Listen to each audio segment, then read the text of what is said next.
Thank you very much, and don't forget, this video was made possible by my patrons on Patreon. Want to support me? The link is on the screen. Sincerely yours, Visual Pony, and enjoy this audiobook. Project Sunflower, Chapter 13. Arrival in Canterlot.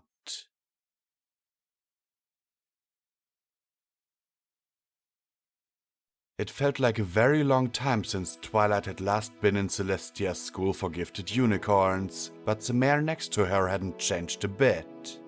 Moonlight Glimmer was currently looking at her with a quizzical expression in her bright pink eyes. So, it's a story about a mare who has no magic at all? That's right, Twilight Sparkle said. Intriguing premise, Miss Sparkle. Thank you, Professor Glimmer. Twilight smiled at her former teacher as they walked down the hallway towards the library proper. So, how would this mare heroine of yours become afflicted with such an ailment? Well, that's what I was hoping you could help me with, ma'am. Twilight said to the older mare. I'm kind of stuck on that part, and I want to make sure I get it right. The older mare laughed and brushed her bone-white mane away from her face. Twilight, you haven't changed at all, she said to her former student, who looked mildly perplexed. What do you mean? Well, when you came to me and said you were writing a work of fiction, I was surprised. It seems so unlike you to undertake something that a younger version of yourself might have considered frivolous. And yet, I can see images of the filly I once knew peeking out in your desire to get every detail right, even when it comes to an ailment that you invented out of whole cloth. The albino mare smiled down at her former pupil, who was frowning slightly. Just because it's a work of fiction? Twilight said, somewhat defensively. That doesn't mean it can't be scientifically accurate. And that's what I meant, dear. I was concerned for a moment that my super serious Twilight Sparkle had given up scholarly pursuits in order to have a little fun. I'm not... Twilight began to protest, then stopped and smiled as she realized that her former professor was baiting her. Okay, I can take things a little too seriously at times. But still, it's important for me to get it right. So, do you know of anything that could make a pony unable to access magic? As in, she'd be totally untouched by it in any way? Professor Glimmer stopped walking and pressed one hoof up underneath her chin in thought. Twilight waited patiently next to her, confident that she'd get a thorough answer from the older mare. When Twilight had first come to Celestia's school for gifted unicorns, she had been afraid of the pale mare. Albinism was pretty rare amongst ponies, and the only color on the mare was her startlingly pink eyes. Even her cutie mark was a black circle that depicted a waning crescent moon. That fear had quickly changed as the professor displayed a genuine warmth and patience with her, even though she'd been a nervous and somewhat timid little filly. Moonlight Glimmer had rapidly become one of Twilight's favorite teachers, and her subject was magical biology. If anyone, short of Celestia or Luna, could answer the question of how Sunflower had lost her magic, it would be Professor Glimmer. I have no idea, the aforementioned mare finally said, and Twilight groaned. Why don't you just make up something plausible? It can literally be anything. After all, it is a work of fiction, right? Yes, I suppose, she replied morosely. Of course, if your heroine was born that way, she wouldn't have a cutie mark, the professor continued. That would make for an interesting story, I think. You know, how she deals with being different and all, which is a subject close to my own heart. No cutie mark? Twilight replied, surprised. Yes, after all, you need some inherent magic to get a cutie mark. Both donkeys and zebras are closely related to ponies. But zebras with their inherent magic get their glyph marks the same way ponies get cutie marks. And donkeys never get any kind of mark at all. Zebras have inherent use of magic, and donkeys don't. Twilight was surprised. Why hadn't she thought of that? She had been working under the assumption that Sunflower had been normal and something happened to take her magic away. and now she had confirmation. Whatever had happened to Sunflower had obviously happened after her cutie mark had come in. It wasn't much more of a lead than she already had, but at least it was something. It meant the mare had obviously had magic at one point, and then lost it. She couldn't have been born without it, or she'd have never received her mark. Twilight frowned and thought about it for a moment longer. Something seemed wrong with that argument, and it took her a moment to pin it down. But wait a moment, Professor. Mules and donkeys are part of the magic field. They can't use magic, but magic itself doesn't part around them like it does from, the main character in my story. Professor Glimmer blinked in surprise and said, You can see magical fields, Twilight? Yes? Her old teacher beamed wildly and hugged her unexpectedly around the neck, causing the purple unicorn to stiffen in shock. Oh, Twilight, I'm so proud! Only a very few unicorns in all of recorded history have the ability or insight to see the magical fields that permeate Equestria. I can, and Professor Starfall can as well, and maybe a half-dozen others, but that's all that we know of right now. Oh, and the princesses, of course. Oh, really? Twilight replied, smiling weakly back at Moonlight Glimmer's proud grin. Somehow it hadn't occurred to her that other ponies would be able to sense what she'd sensed about Sunflower's lack of magic. How could she have been so stupid? Obviously, they couldn't stay in the palace. She wouldn't be able to keep Sunflower's condition a secret from the princesses. And she couldn't take her to the library or the school either. Unless... Twilight suddenly realized that she had been working under the assumption that Sunflower would want her condition kept a secret, that she didn't want other ponies to know about her lack of magic.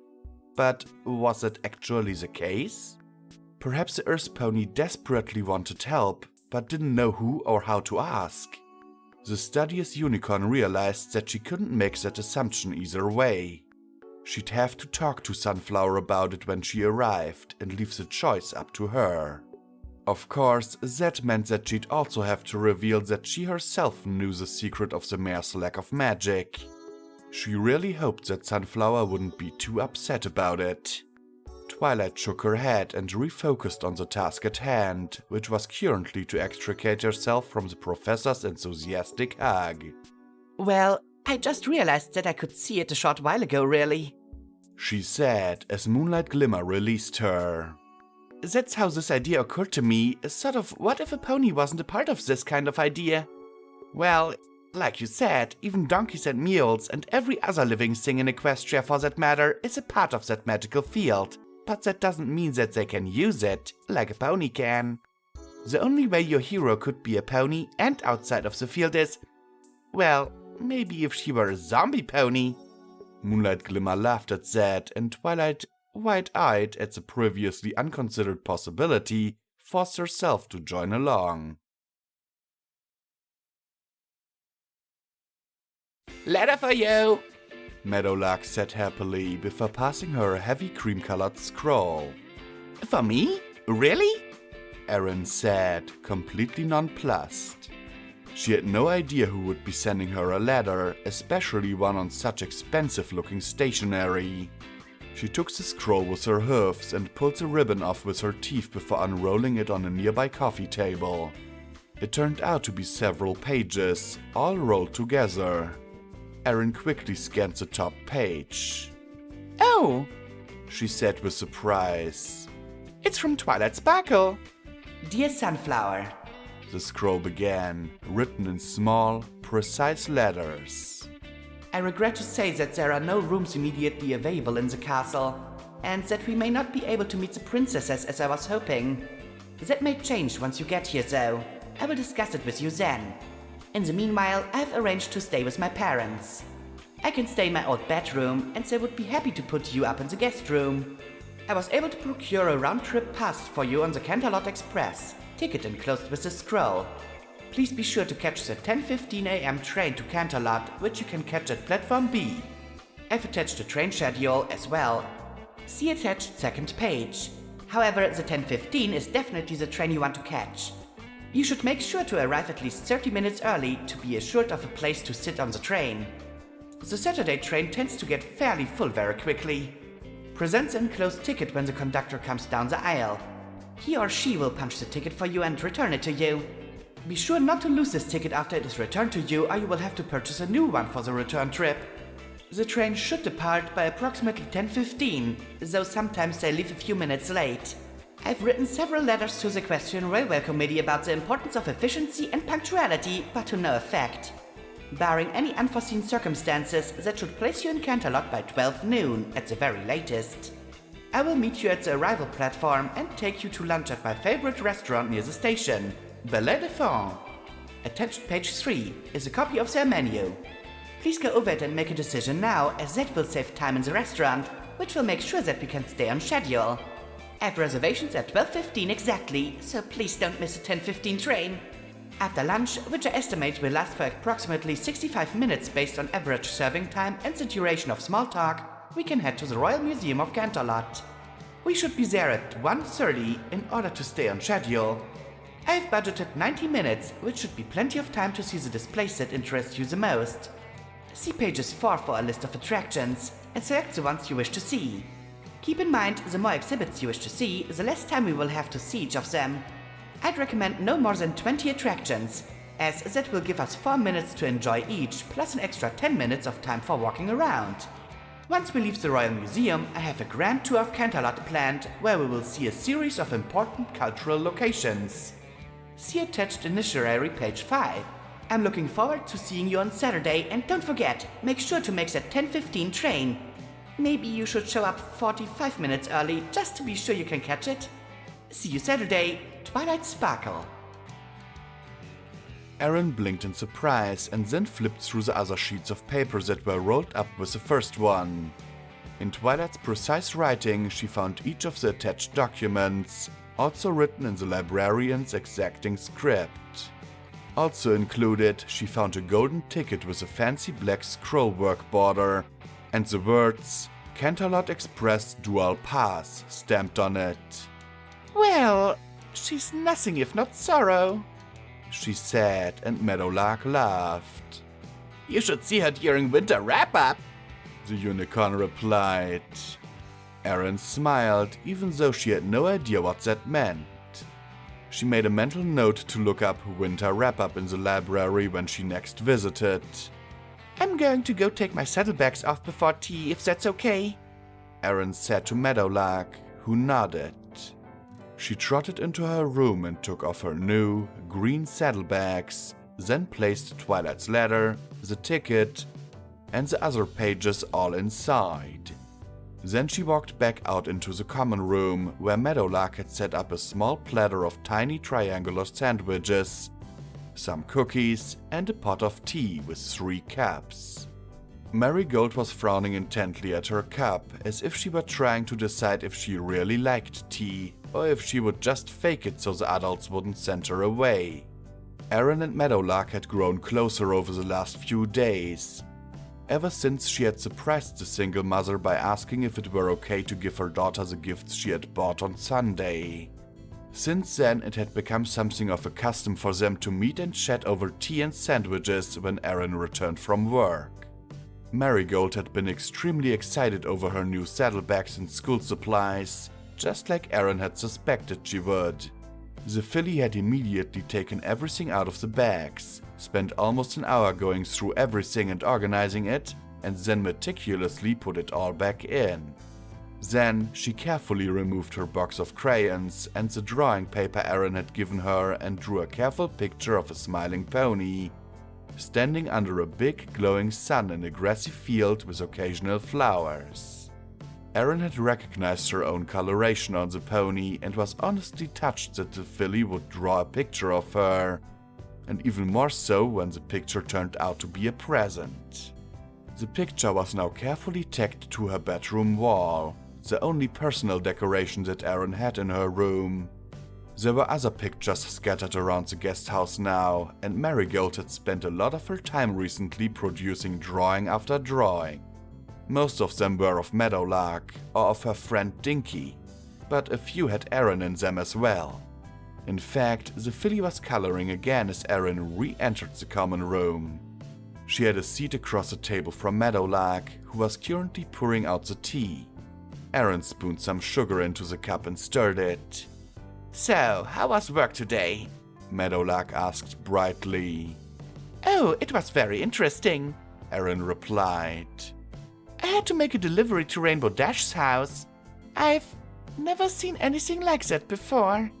Yes, she does have a very nice house, Meadowlark replied, grinning. Erin cocked her head at the unicorn, thinking that she seemed far too happy about her having seen Rainbow Dash's cloud house. What's going on? She asked curiously. Did something happen between you and Sunburst? Meadowlark blushed in response to her cold friend's name, and Erin noticed that Marigold, though still apparently coloring, had slowed down considerably and had swiveled her closest ear in their direction. Oh, nothing all that important, the mare said evasively, catching Erin's eye and giving a meaningful look towards the filly. The look said, I can't talk about it now, but yes. Oh, I see, Erin said as realization hit. She cleared her throat and then smiled warmly at the still blushing unicorn. She was extremely happy that the mare had someone in her life, and apparently Starburst was touchingly dedicated to her. During previous conversations, Meadowlark had mentioned that she had been very lonely since Marigold's father had passed away. It had been a freak accident, and the filly was still in diapers when it happened. And, unfortunately, being a suddenly single mom had taken up all of Meadowlark's free time. Not that it wasn't worth it, the filly was Meadowlark's entire world. But she hadn't had many ponies her own age to talk to or get close to in that time. Starburst had asked Meadowlark out about 2 weeks before Erin had started staying at the guest house, and they'd gone out maybe a half-dozen times since then. The Pegasus stallion had also developed a habit of stopping by occasionally in the evenings and having dinner with a single mother and her filly. They would have gone out more often, but it was difficult for Meadowlark to find a babysitter, which was a situation that Erin's arrival had neatly elevated.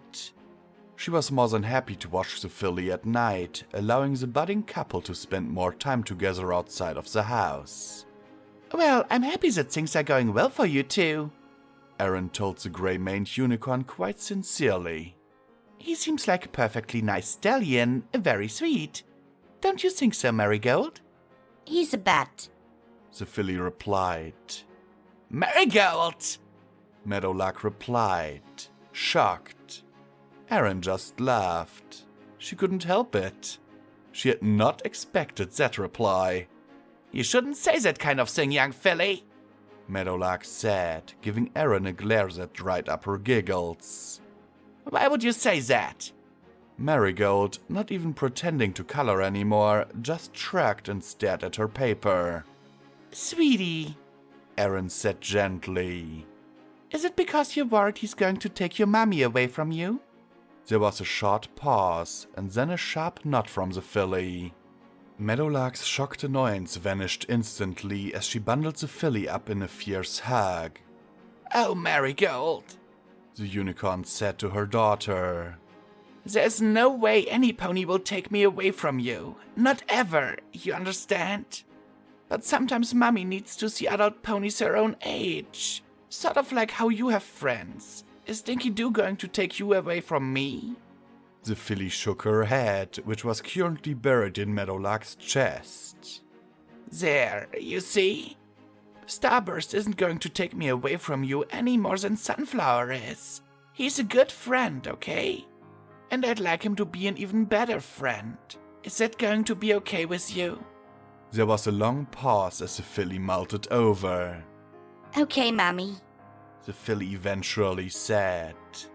Meadowlark released her daughter, who sat there for a couple of seconds before once again taking up the crayon and coloring, though Erin thought she seemed a little happier than she had a few minutes ago. Sometimes all a kid needs is reassurance, Erin thought. So, you were saying about Rainbow Dash's house? Meadowlark asked, trying to get the conversation steered away from her love life. Erin had actually been stunned by the Pegasus's home, which was apparently carved directly out of clouds. She'd never even dreamed that such a thing were possible. She wondered how it kept together. Surely, if it were actually made of cloud, it would have drifted apart by now. And yet, not only did it stay together, but it stayed in place even in the face of a mild breeze. And that didn't even count the liquid rainbow waterfalls or the apparently permanent rainbow arcing over the roof. Rainbow had simply glided down at Aaron's arrival, apparently having just woken up from a nap even though it was in the early afternoon. Her eyes were half closed and her mane and tail a snarled mess.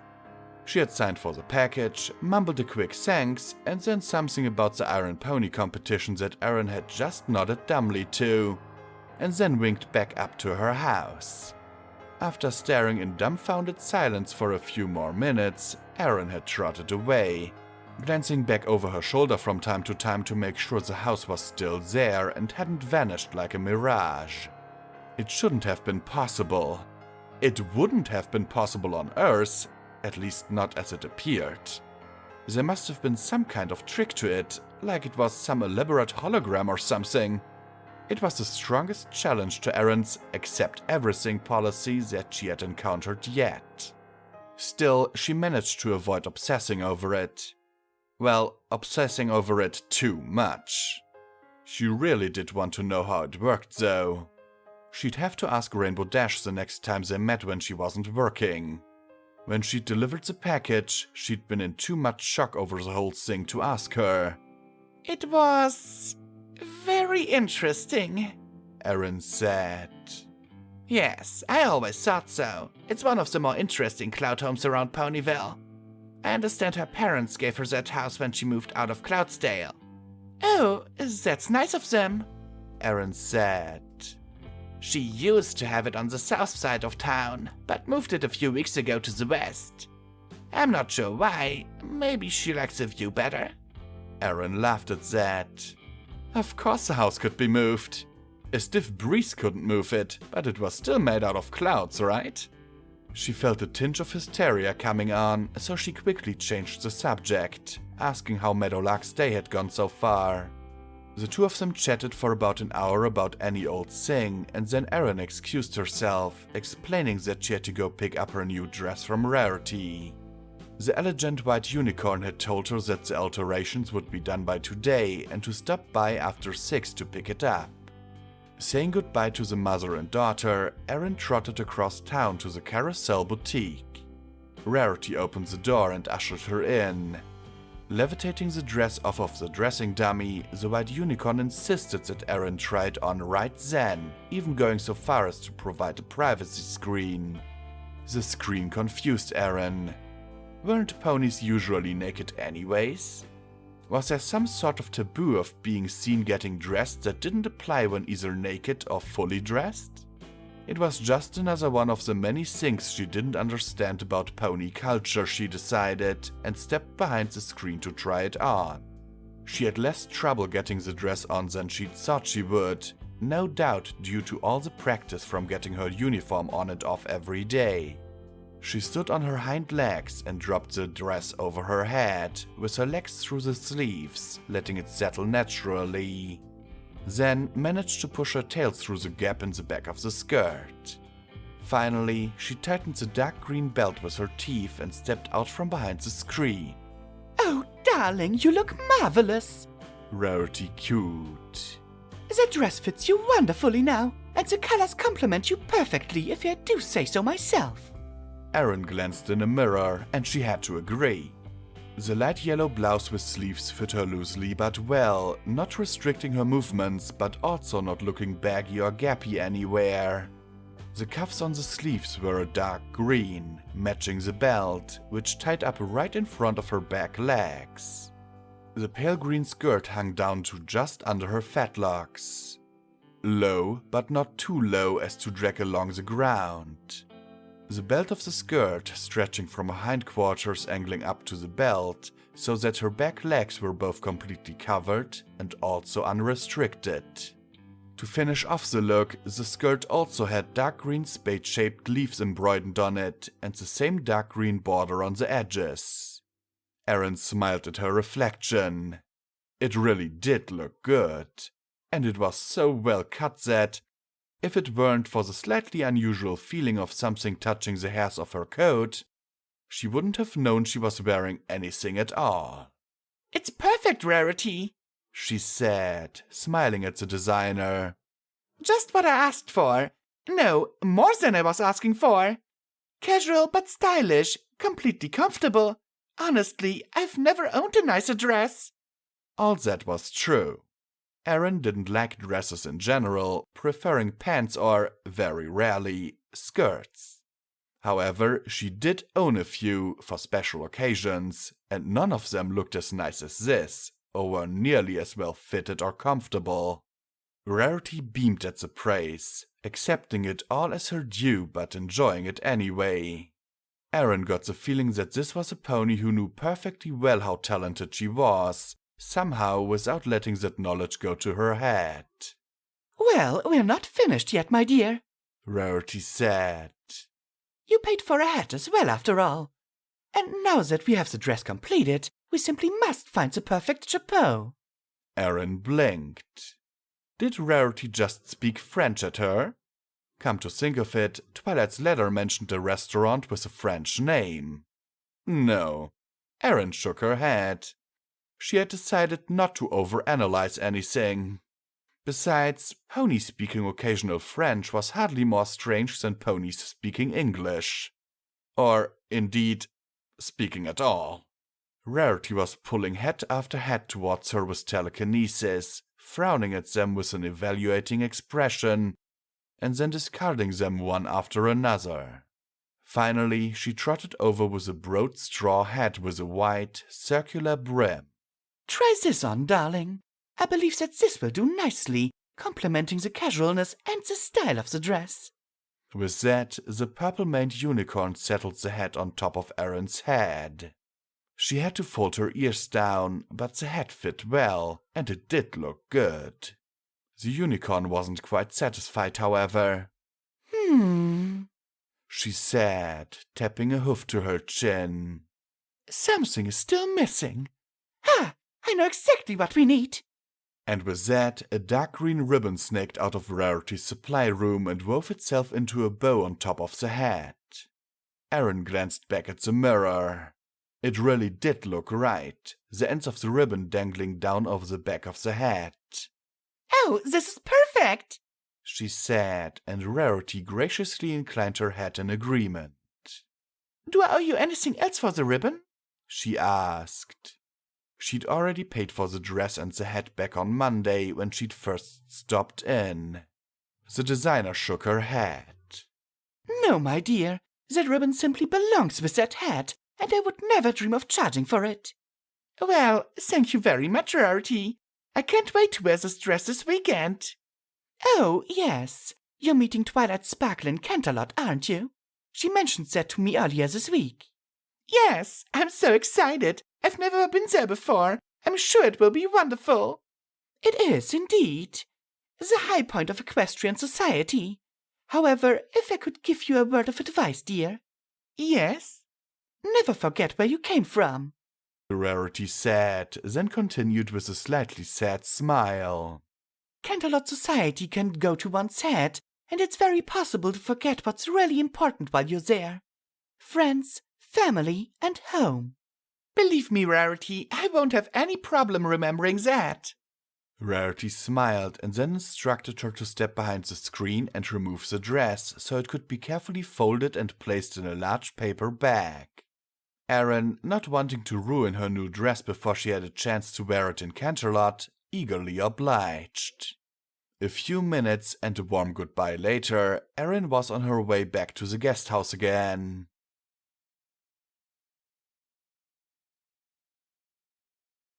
Across the aisle, a greyish unicorn stallion lowered his paper and scowled over the top of his half-moon glasses at her. A rosy pink unicorn mare sitting next to him added in the weight of her own disapproving stare. Erin barely noticed. She was far too excited, bouncing on her hoofs as the equestrian countryside flashed by, with her nose almost pressed up against the glass. Tourists, the mare said to her companion with an accompanying eye roll. The stallion snorted in a derisive agreement and then snapped his paper with a quick flick of telekinesis and raised it back up to eye level, quite obviously deciding that she was worth no further consideration. That was the first hint that Erin had the open friendliness shown to her in Ponyville may not extend to all of Equestria. Her heart trembled a bit at the thought, seeing as she was now heading full tilt towards Canterlot, the hub of equestrian society and politics, and the third largest city by population, behind Manhattan and Philadelphia. She forced the thought out of her mind. It didn't matter. However rude the citizens may or may not be was inconsequential, as she'd be meeting Twilight there. The overly prepared unicorn's initiary and various lists were packed away in the dark green saddlebags, and her coin purse was stashed away in a handy pocket sewn into the front of her new dress. She also had the bag of fake bits in her saddlebags, just in case she found a money changer in Canterlot. Ponyville hadn't had one, but then the relatively small town probably didn't need one. She could barely wait. She had spent the whole week up until this point getting more and more excited. Not wanting to spend bits unnecessarily, she had even resorted to grazing during her morning runs, rather than buying breakfast, just to be sure she'd have plenty to spend on souvenirs and attractions. Eventually, the train ascended onto a mountain path, and Erin found herself more fascinated than ever at the landscape stretched out before her. She couldn't see Ponyville, the angle was all wrong, but she could see parts of the creepy everfree forest below. Other than that, it was all farmlands, grasslands, and occasional large copses of trees and shrubs. In the distance, though, was something new. A large, stationary cloud bank. Erin stared at a moment, trying to figure out why it seemed odd, and then triggered her long-distance viewing. The clouds suddenly appeared to leap closer to her, and she could make out dozens of what looked like Pegasi flying around. Similar to Rainbow Dash's home, there appeared to be buildings constructed of clouds, along with waterfalls and… Erin scrambled for a word. Rainbow Falls? It worked, because that's what it looked like. With a shiver, Erin realized that she was looking at Cloudsdale, home of the Pegasi and manufacturer of weather for most of Equestria. The feeling of awe that she felt looking at it was almost immediately joined by a feeling of sadness. It was unlikely that she could ever visit that city. All she could do was look at it from a distance. With a sigh, she returned her vision to normal and sat down in her seat. She wasn't able to stay down for long, however, because every once in a while a bend in the track would show her the city in the distance, getting ever closer. Canterlot. Up close, it was even more impressive than she'd seen from Ponyville. The delicate, white marble spires with sunlight glinting off their gold caps, the cascading waterfalls, all hanging gracefully off the side of the mountain. The city looked fragile, especially when compared to the harshness of the mountains. And it was bigger than it looked. The palace itself was enormous, rising up like a skyscraper. It was a palace that gave the illusion that the city was actually suspended in the air, Erin noticed as the train got closer. Most of Canterlot was actually built on level ground, but it was a palace with all its towers that hung over the open space. She stared at it every time it came into view. Something like that shouldn't exist. That much weight, how did it stay up? She was no engineer, but it looked to her like at least part of the palace should have snapped off and tumbled into the valley below by now. And many of the towers looked far too delicate to support their own weight. Perhaps it was a special construction material? Some special stone or something? Or perhaps the towers themselves weren't made of marble, like she'd assumed? Could it be some sort of steel infrastructure with a facade on the front designed to make it look like stone?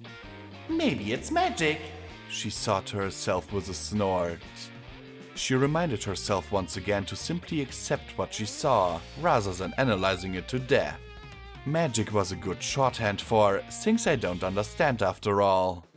Finally, the train pulled into the station.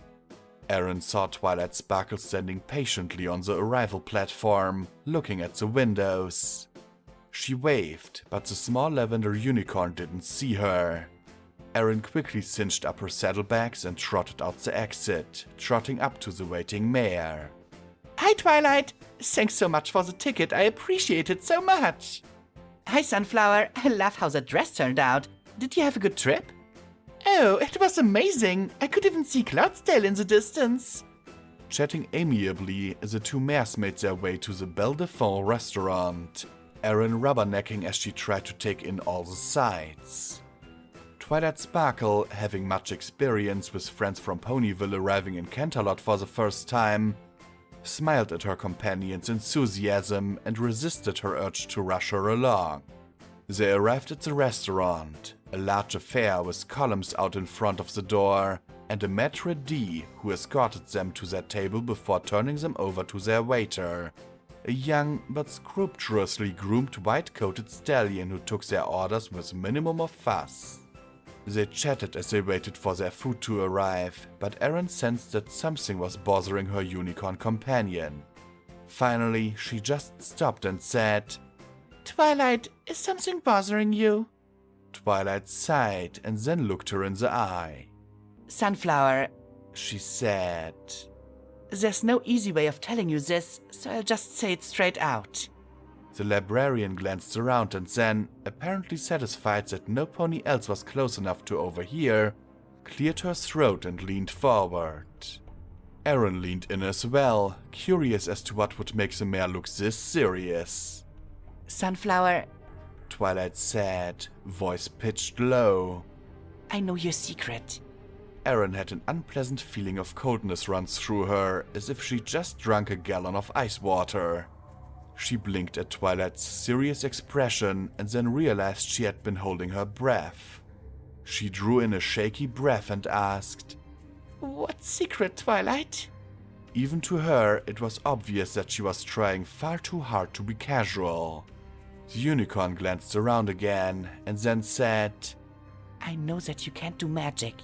I noticed it on the first day that we met. Not only can't you do magic, you're completely untouched by magic. That shouldn't even be possible, but it's true. Aaron was feeling pretty close to panic by now. There was no way she could fake her way out of this. She really couldn't do whatever it was that Twilight was referring to as magic.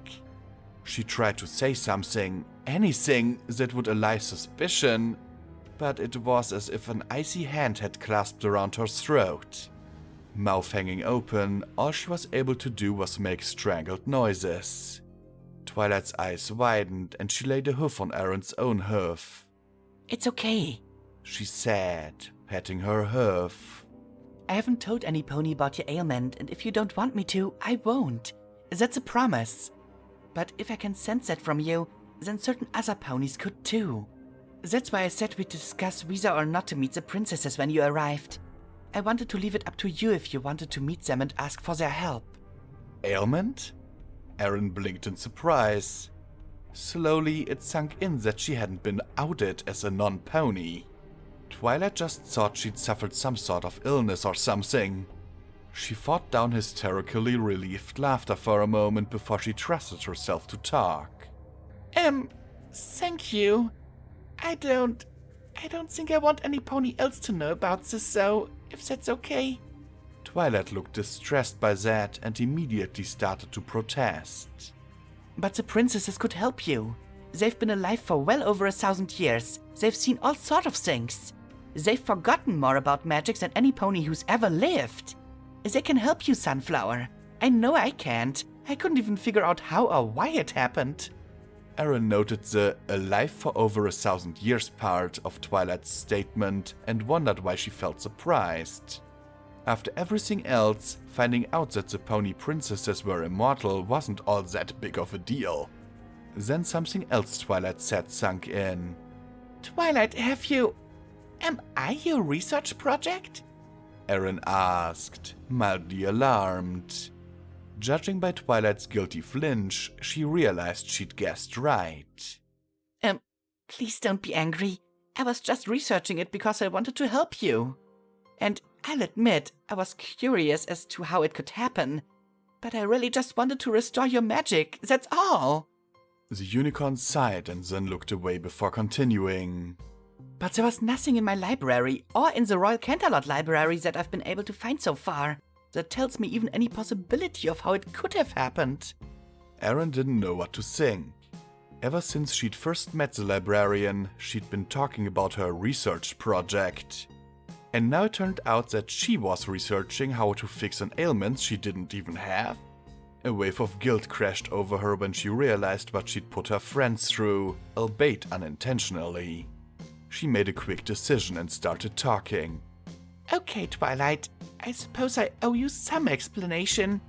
Yes, I can't do magic, you're right about that. But I don't want you to go into why that is, okay? And I really appreciate it, but please, don't try to fix me. I'm fine the way I am, honestly. I'm happy the way I am. I have lots of friends, I have a job, I'm not suffering. So, thank you, but please, leave it alone.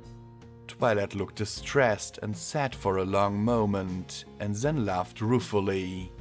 I suppose if I'd just been honest with you from the start, that we could have had this conversation much earlier, and I could have avoided all that wasted effort.